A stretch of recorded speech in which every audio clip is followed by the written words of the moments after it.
Okay, students, so we are going to start with the chapter Newton's laws of motion. So this is the introduction part, the first exercise. So we're going to start with Newton's first law of motion, which states that everybody continues in its state of rest or of uniform motion in a straight line unless it is compelled by impressed forces to change that state. वैसे तो आपने पहले पढ़ा ही हुआ है अपने physics में भी, कोई भी बॉडी अपनी स्टेट को चेंज नहीं करती. If it is in a rest state में ही रहेगी, और अगर मोशन में है तो यूनिफॉर्म मोशन में ही रहेगी अलॉन्ग द स्ट्रेट लाइन. वो तब अपनी स्टेट चेंज करेगी जब उस पर कोई बाहर से फोर्स लगाएंगे, हम कोई इम्प्रेस्ड फोर्स लगेगा उसके, तो वो अपनी स्टेट को चेंज करेगी. It must be noted that the external force is usually called an impressed force. तो जो भी एक्सटर्नल फोर्सेस हम अप्लाई करते हैं उसको हम इम्प्रेस्ड फोर्सेस बोलते हैं. So the mutual action and the reaction between the parts of the same body, कोई भी बॉडी के अंदर ही अगर कोई एक्शन लग रहा है या रिएक्शन हो रहा है, उसको इंटरनल फोर्सेस बोलते हैं. जो बाहर से फोर्स लगाएंगे वो एक्सटर्नल फोर्सेस होते हैं और उनको इम्प्रेस्ड फोर्सेस बोलते हैं. So according to the first law, the force is necessary in the following cases to change the state of rest of the body और to bring the body into the motion. So अगर body rest पे है, उसको motion में लाना चाहते हो, उसकी स्टेट चेंज करना चाहते हो, then you need the force, external force. Secondly, you will need the external force when you need to change the speed of the body with which it is moving.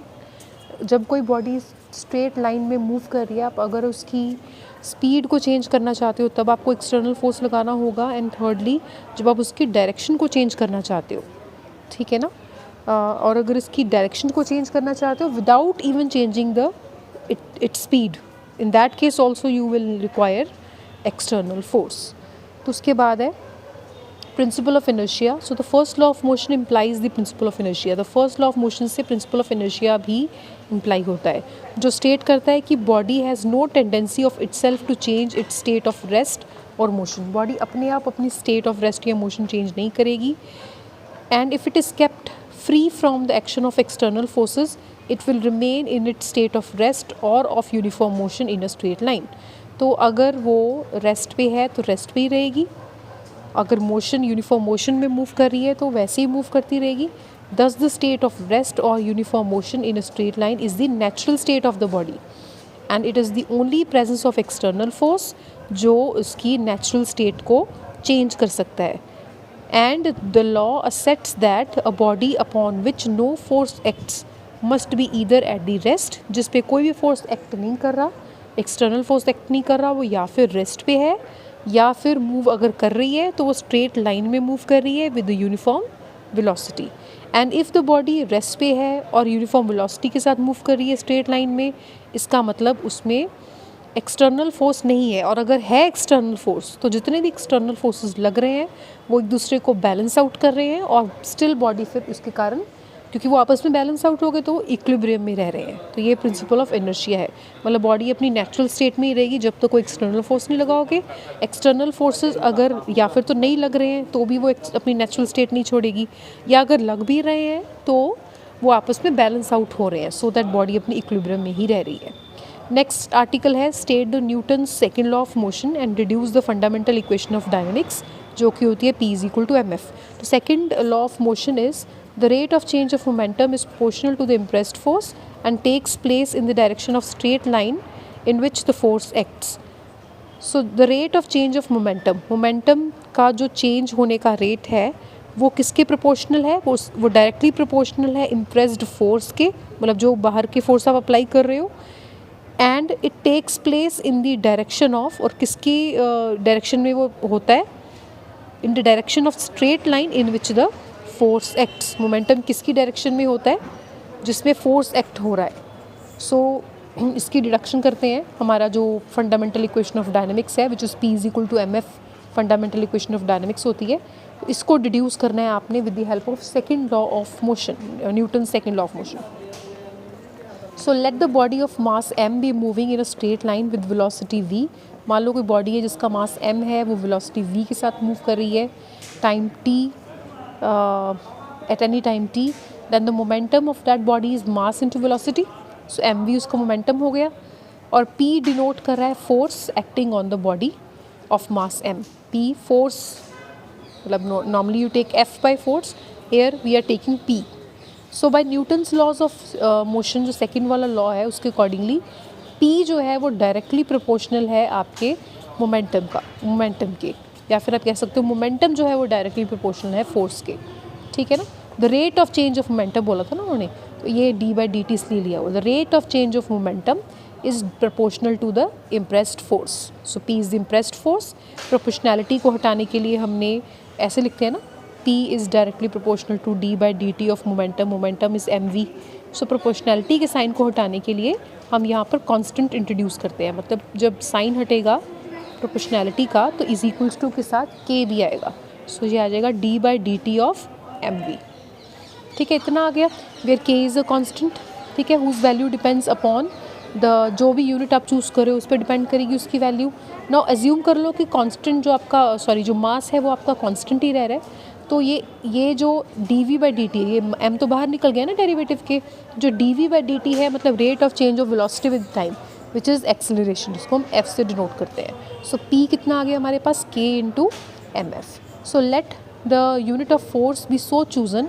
मान लो force के unit आप इस तरह से choose करते हो कि यूनिट फोर्स लगाने पर जो आपका यूनिट मास है वो यूनिट एक्सेलरेशन प्रोड्यूस करता है। यूनिट फोर्सेस के यूनिट चूज़ करने के लिए आप कैसे कर रहे हो चूज़, कि अगर हम यूनिट फोर्स लगाएं, अंडरलाइन कर लो, अगर हम यूनिट फोर्स लगाएं यूनिट मास पर और वो यूनिट ही एक्सेलरेशन प्रोड्यूस करे, दैट इज़ फोर्स भी P1 दिया हुआ है, मास भी 1, F भी 1। तो अगर F भी 1, F भी 1, M भी 1, P भी 1, तो K की वैल्यू भी 1 आ जाएगी। So P is equal to MF आ जाएगा जब आप K को 1 पुट कर दोगे। हैंस ये आपकी है फंडामेंटल इक्वेशन ऑफ डायनेमिक्स, ठीक है। यहाँ से एक्सेलरेशन की वैल्यू P/m निकल जाएगी। सो acceleration is equals to force causing the motion upon the mass moved, ठीक है ना। ये आपका नोट 1 हो गया। नोट 2 में आप फर्स्ट लॉ ऑफ मोशन को डिड्यूस कर सकते हो Newton second law of motion से। So second law of motion कहता था ना P is equal to mf, और फर्स्ट लॉ ऑफ मोशन में कहा गया था कि अगर इम्प्रेस्ड फोर्स नहीं है तो बॉडी अपनी स्टेट को चेंज नहीं करती। सो इम्प्रेस्ड फोर्स हम यहाँ पर 0 ले रहे हैं, दैट इज़ P को 0 ले रहे हैं, और अगर P 0 है तो 0 is equal to mf। Now हम मास ऑफ द बॉडी, यहाँ पर हम मास ऑफ बॉडी कुछ ना कुछ तो होगा ही। So let the mass of the body is non zero. So अगर m नॉन ज़ीरो है तो फिर f 0 होगा। So let it means F 0 है। F 0 होने का मतलब है कि बॉडी जैसी है वैसी रहेगी, अगर रेस्ट पे है तो रेस्ट पे ही रहेगी, और अगर मोशन में है, यूनिफॉर्म मोशन में है, तो यूनिफॉर्म मोशन में ही रहेगी, ठीक है बच्चे। तो ये आपका फर्स्ट लॉ ऑफ मोशन होता है।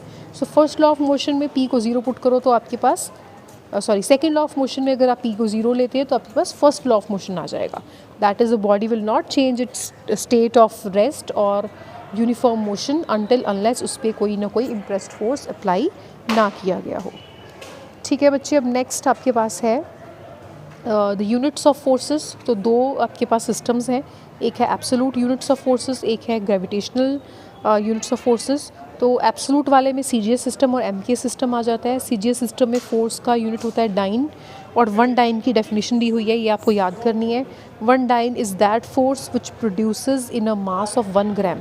तो 1 डाइन वो वाला फोर्स है जो जब आप बॉडी लेते हो 1 ग्राम मास की, उसमें एक्सेलरेशन 1 सेंटीमीटर पर सेकेंड स्क्वायर आ जाता है इन इट्स ओन डायरेक्शन, ठीक है ना। MK सिस्टम में फोर्स की यूनिट न्यूटन लोगे, और न्यूटन वो वाला फोर्स है जब बॉडी आप लोगे मास 1 किलोग्राम की और उसमें एक्सेलरेशन आ जाए 1 मीटर पर सेकेंड स्क्वायर का इन इट्स ओन डायरेक्शन। तो ये याद कर लेना, ये एब्सोलूट सिस्टम थे। ऐसे ग्रेविटेशनल में CGS सिस्टम में यूनिट ऑफ फोर्स अब लेते हो ग्राम वेट, और ग्राम वेट वो वाला है जिसमें एक्सेलरेशन इतनी आ जाए 981 सेंटीमीटर पर second square in the mass of 1 gram, and in MK system the gravitational force of unit of force is kilogram weight। ये पढ़ लेना अपने यहाँ पूरा, इसमें G हम लेते हैं 9.8 मीटर पर सेकेंड स्क्वायर एंड मास लेते हैं 1 किलोग्राम का। So note 1 is 1 kilogram weight is equals to 9.8 newtons and 1 gram weight is 981 dynes, ठीक है। Note 2, the equation P is equal to MF must be in absolute units. तो जब भी आपने ये इक्वेशन अप्लाई करनी है आप एब्सोलूट यूनिट्स में अप्लाई करोगे, मतलब आप न्यूटन्स में लोगे फोर्स या डाइन्स में लोगे। आप you will not take force in gram weight और किलोग्राम वेट। तो अगर ग्राम वेट किलोग्राम वेट में क्वेश्चन में दिया हुआ है आपका यूनिट, तो उसको कन्वर्ट करो एब्सोलूट यूनिट में। पहले एब्सोलूट यूनिट में कन्वर्ट करने के लिए you have to multiply it with G। तो जब भी आपको किलोग्राम वेट से न्यूटन में कन्वर्ट करना है तो किलोग्राम वेट वाला फोर्स है उसको जी के साथ मल्टीप्लाई कर लोगे तो वो न्यूटन्स में कन्वर्ट हो जाएगा, ठीक है ना। तो ये क्वेश्चन जब करेंगे तो आपको समझ में आ जाएगा। नेक्स्ट है हमारे पास physical independence of forces. So when any number of forces act on the body, the acceleration due to each force is the same in direction and magnitude as if it is as if the other has not been the action.